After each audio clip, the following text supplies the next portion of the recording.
చెప్పినట్టుగా వాళ్ళు ఏమీ చెప్పరు కదండి. వాళ్ళు ఎక్కువ వచ్చినట్టు వాళ్ళు మాట్లాడతారు అంతే తప్ప. కానీ వాళ్ళకి ఉద్యోగాలు ఉన్నాయి, అలాగే అధికారంతో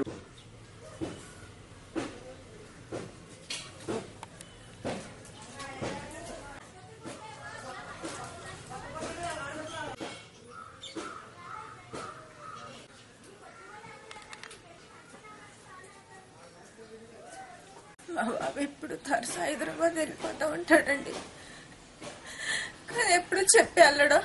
వాళ్ళు వచ్చినమ్మటనే మాకు ఫోన్ చేసి మా బాబు వచ్చాడని వాళ్ళు చెప్తారు. చెప్తే ఒక వారం రోజులు అది ఉండి మళ్ళీ వాళ్ళు ట్రైన్ ఎక్కిస్తే వస్తాడా.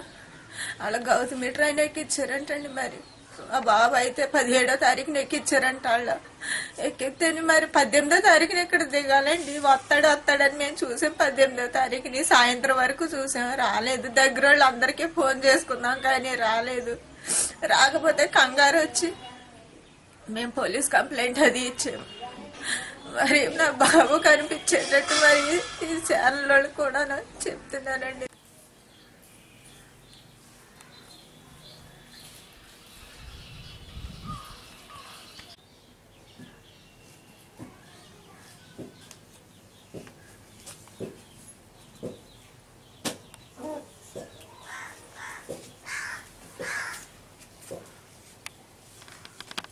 అక్కడ 14వ తారీఖుని హైదరాబాద్ వెళ్ళాడండి. ఇక్కడ నుంచి వెళ్ళిన తర్వాత అక్కడ మళ్ళీ 17వ తారీఖున మా చెల్లెళ్ళ ఇంటికి వెళ్ళాడండి. అక్కడ మా చెల్లెళ్ళ ఇంటికి వెళ్తే మళ్ళీ నేను వచ్చేస్తున్నానంటే 17వ తారీఖుని ట్రైన్ ఎక్కించారండి. గౌతమి ఎక్కించాక అక్కడి నుంచి మళ్ళీ తిరిగి ట్రైన్ వచ్చే వరకు అక్కడ ఉన్నారండి. ట్రైన్ బయలుదేరినామంటే వాళ్ళు వెళ్ళిపోయారండి. మా అబ్బాయి మళ్ళీ ఇక్కడ రాజమండ్రి రాలేదండి. రాకపోతే మళ్ళీ ఆ యాళ్ళ కూర్చుని మన్నాడు మా చెల్లెళ్ళకి ఫోన్ చేశానండి.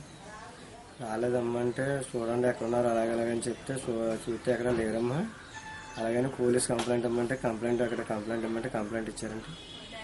రైల్వే ఎస్ఐ గారికి కంప్లైంట్ ఇచ్చారండి. అక్కడ కంప్లైంట్ తీసుకున్నారండి. రాజమండ్రిలో కట్టిస్తే అక్కడ కంప్లైంట్ అది తీసుకోలేదు సార్. అన్నయ్య గారు అబ్బాయి మా ఇంటికి వచ్చాడండి. హైదరాబాద్ 14వ తారీఖు వచ్చాడండి. ఒక 3 రోజులు ఉన్నాడు. వెళ్ళిపోతానంటే 17వ తారీఖున ట్రైన్ ఎక్కించానండి. గౌతమి ట్రైన్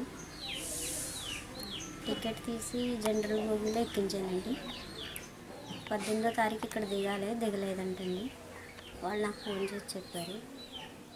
నేను వెంటనే పోలీస్ కంప్లైంట్ ఇచ్చాను. సికింద్రాబాద్ రైల్వే స్టేషన్లో ఆంజనేయులు సార్ తీసుకున్నాడు కంప్లైంట్. ఎంతవరకు అబ్బాయి దొరకదు.